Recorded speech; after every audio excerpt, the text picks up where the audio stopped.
I am confused. Being philosophically consistent and being a very honest person, I'm sure you can tell me where God came from.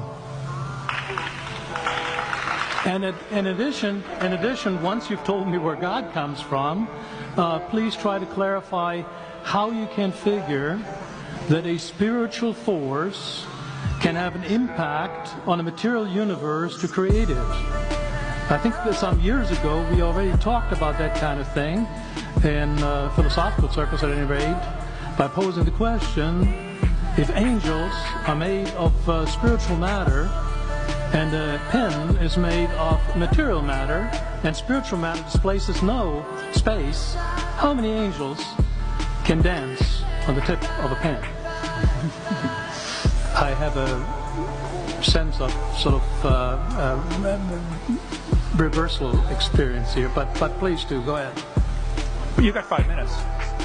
Now, I just want to know which question. That's all right. You may take the rest of the minute. We're supposed to do one question at a time. Which one would you like? That was part of the format for the debate. So which question? I want you to fill in the story of the rest of the beginning of the universe. God, spiritual matter, impact on material matter. Okay. So 2 questions. All right. Go ahead. All right, your question, where did God come from, assumes that you're thinking of the wrong, obviously it displays that you're thinking of the wrong God, because the God of the Bible is not affected by time, space, or matter. If he's affected by time, space, or matter, he's not God. Time, space, and matter is what we call a continuum. All of them have to come into existence at the same instant, because if there were matter but no space, where would you put it? If there were matter and space but no time, when would you put it? You cannot have time, space, or matter independently. They have to come into existence simultaneously. The Bible answers that in 10 words. In the beginning, there's time. God created the heaven, there's space, and the earth, there's matter.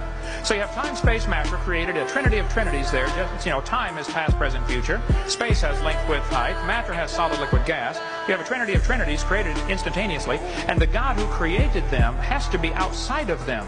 If he's limited by time, he's not God. The guy who created this computer is not in the computer. He's not running around in there changing the numbers on the screen, okay? The God who created this universe is outside of the universe. He's above it, beyond it, in it, through it. He's unaffected by it. So the concept that a spiritual force cannot have any effect on a material body, well then I guess you'd have to explain to me things like emotions and love and hatred and envy and jealousy and rationality. I mean, if your brain is just a random collection of chemicals that form by chance over billions of years, how on earth can you trust your own reasoning processes and the thoughts that you think? Okay, so your question, where did God come from, is assuming a limited God. And that's your problem. The God that I worship is not limited by time, space, or matter. If I could fit the infinite God in my 3-pound brain, he would not be worth worshiping, that's for certain. So that's the God that I worship. Thank you.